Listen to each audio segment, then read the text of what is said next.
नूनू moral stories. तो बच्चों, आज मैं आपको सांप और नेवला नाम की एक कहानी सुनाने जा रही हूँ।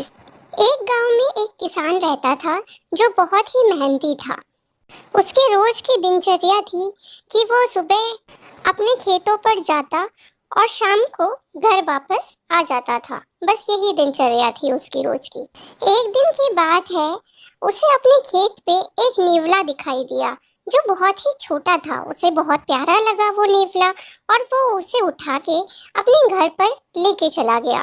उसने सोचा मेरा भी एक छोटा सा बच्चा है जो उसके साथ रोज खेलेगा।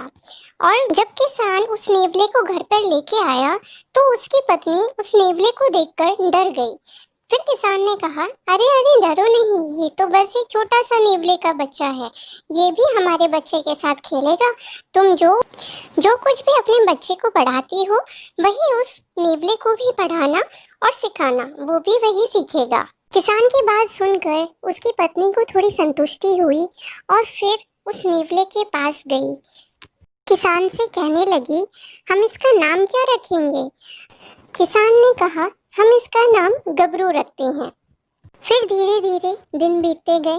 गबरू अपना करतब दिखाकर बच्चे को खुश करता था और बच्चा भी उसे देखकर बहुत खुश होता था।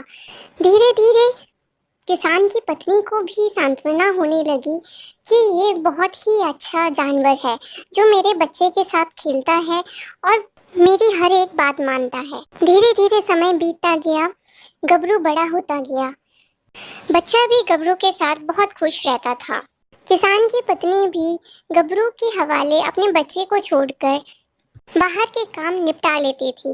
जैसे कभी मंदिर चली जाती थी, कभी सामान लेने चली जाती थी और गबरू बच्चे को बहुत अच्छे से संभाल लेता था। एक दिन की बात है, किसान की बीवी सामान लेने बाजार चली जाती है और गबरू को कहती है, गबरू, मुन्ना अंदर सो रहा है, तुम भी उसके पास जाओ और खेलो उसके साथ, मैं थोड़ी देर में आ जाऊंगी। ये सुनते ही गबरू मुन्ने के पास चले जाता है और उसको अपना करतब दिखाकर खुश रखता है। मुन्ना भी उसे देखकर बहुत खुश होता है और खेलने लगता है उसके साथ। कुछ देर बाद गबरू के साथ खेलते खेलते मुन्ना को नींद आ जाती है और वो सो जाता है। फिर गबरू मन में सोचता है, अरे मुन्ना तो सो गया, कोई बात नहीं, मुझे भी थोड़ी नींद आ रही है, मैं भी थोड़ी झपकी ले लेता हूँ जब तक माँ नहीं आ जाती। फिर गबरू जैसे ही सोने लगता है उससे घर पे कुछ आहट सी होने लगती है और वो देखता है कि पास वाली खिड़की से एक सांप मुन्ना के पास बड़ा चला आ रहा है। सांप को देखते ही गबरू गुस्सा हो जाता है और सांप से लड़ाई करने लगता है।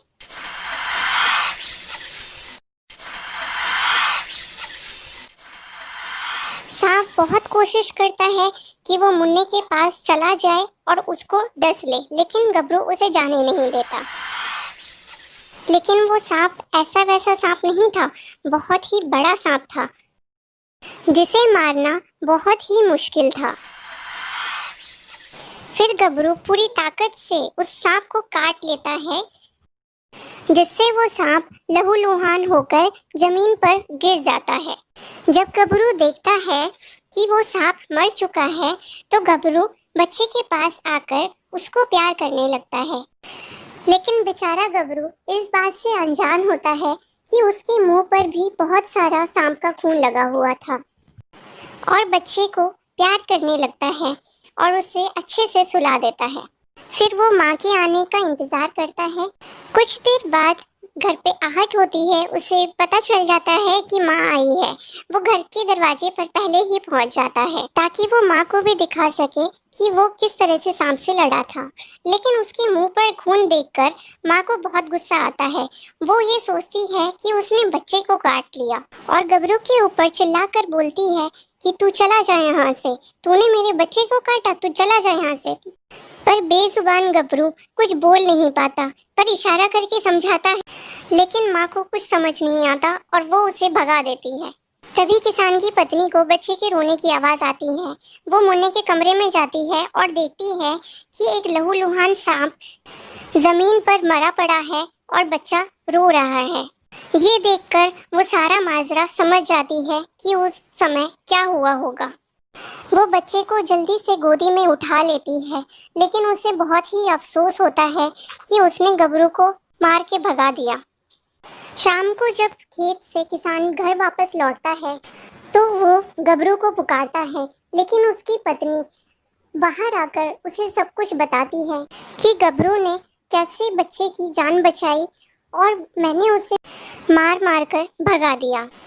किसान कहता है, गबरू वापस नहीं आएगा, मुझे पता है अच्छे से, क्योंकि वो बहुत ही आज्ञाकारी था। पछताने का कोई फायदा नहीं है। ये कह के किसान चला जाता है। किसान की बीवी को बहुत पछतावा होता है। ऐसे ही करके गर्मी का मौसम खत्म होता है और बरसात शुरू हो जाती है। बरसात के मौसम में हर साल खेत पर सांप दिखते हैं, लेकिन इस साल किसान सोचता है कि एक भी सांप नहीं दिखा। उधर ही किनारे पर कुछ लोग बातें कर रहे होते हैं कि मुझे कल मरे हुए 3-4 सांप दिखे हैं। किसान हैरान हो जाता है कि बरसात के मौसम में मरे हुए सांप कैसे।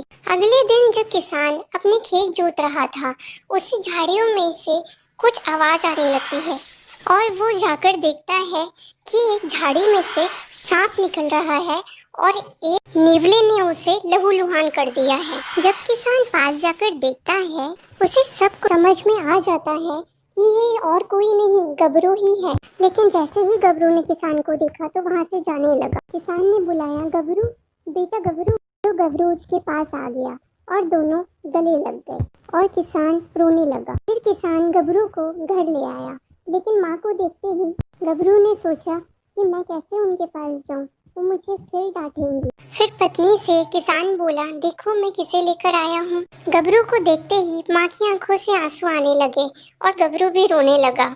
दोनों ने एक दूसरे को गले से लगा लिया और कहा कि मुझे माफ़ कर दे गबरू, मेरे से बहुत बड़ी गलती हो गई, मुझे माफ़ कर दे गबरू, मैंने बिना कुछ सोचे समझे तुझे घर से बाहर निकाल दिया था। तो बच्चों, इस कहानी से हमें ये सीख मिलती है कि पूरी बात जाने बिना कभी हमें कोई फैसला नहीं करना चाहिए।